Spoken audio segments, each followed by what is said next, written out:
छत्रपती संभाजीनगरमधील ऐतिहासिक शहर असलेल्या खुलताबादमध्ये मराठा साम्राज्याला चिरडायला आलेला क्रूरकर्मा औरंगजेबाचं थडगं. औरंगजेब गल्लीतला पोरगाही सांगेल शंभूराजेंना मारणारा राक्षस. तो या मातीत राज्य करण्याचं स्वप्न घेऊन आला, पण अपूर्ण स्वप्न घेऊन तो याच मातीत गाडला गेला. सध्या याच औरंगजेबाची कबर पुन्हा एकदा राजकीय आणि वैचारिक संघर्षाचा विषय बनली आहे. त्या कबरीला हटवण्यासाठी एकीकडे आंदोलनं होतात, तर दुसरीकडे जाळपोळ, दगडफेक. पण खरंच नीट विचार केला तर कबर हटवण्याची मागणी पूर्ण होऊ शकते का? इतिहास काय सांगतोय, परिस्थिती काय आहे, सगळ्या विषयावर एकदा नजर टाकूया. नेमकं या वादाला सुरुवात कुठून झाली आधी ते पाहूया. हा वाद पेटला बजरंग दल आणि विश्व हिंदू परिषद सारख्या हिंदुत्ववादी संघटनांमुळे. दोन्ही संघटना कबर पाडण्यासाठी आक्रमक झाल्या. औरंगजेब हा एक अत्याचारी होता, ज्यानं हिंदूंवर क्रूरपणे अत्याचार केले आणि 1689 मध्ये छत्रपती संभाजी महाराजांची हत्या केली. इतिहासाचा हाच दाखला देत औरंगजेबाची कबर पाडण्याची मागणी जोर धरू लागली आहे. 17 मार्च रोजी बजरंग दल आणि विश्व हिंदू परिषद यांनी पुणे, कोल्हापूर, नाशिक, मालेगाव, नागपूर आणि अहिल्यानगर अशा विविध ठिकाणी आंदोलनं केली. कोल्हापुरात विश्व हिंदू परिषदेच्या कार्यकर्त्यांनी एक प्रतिकात्मक थडगं तोडून दाखवलं, तर पुण्यात बजरंग दलाने हातोडा आणि जय श्रीरामच्या घोषणांसह निदर्शनं केली.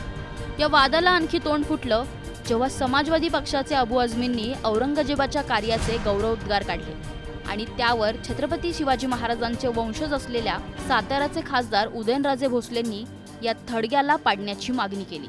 यामुळे वाद आणखी वाढला आणि लोकांनी ऐतिहासिक स्मारकाला हटवण्याची मागणी केली. पण या वादात एक प्रश्न पडतो, तो म्हणजे हे औरंगजेबाचं थडगं का इतकं महत्त्वाचं आहे? त्याला पाडण्याची मागणी खरंच पूर्ण होऊ शकते का? मुळात औरंगजेबाच्या थडग्याला ऐतिहासिक मान्यता आहे.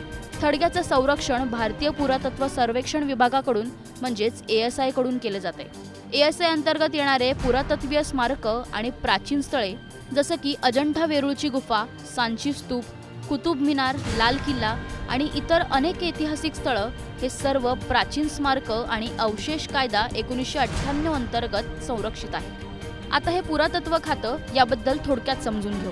भारतीय पुरातत्व सर्वेक्षण विभागाची स्थापना 1861 मध्ये ब्रिटिश अभियंता अलेक्झांडर कनिंगहॅम यांनी केली होती.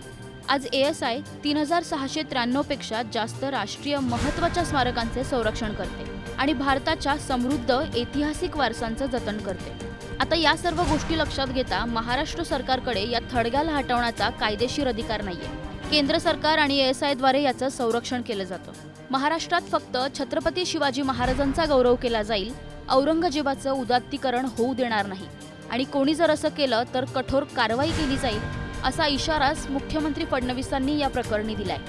आता या प्रकरणात एकीकडे औरंगजेबाची कबर हटवण्याची मागणी होतीये, तर दुसरीकडे औरंगजेबाची कबर हा मराठ्यांच्या कीर्तीचा जिवंत पुरावा असल्यानं तो राहावा असा एक सूर पाहायला मिळतोय.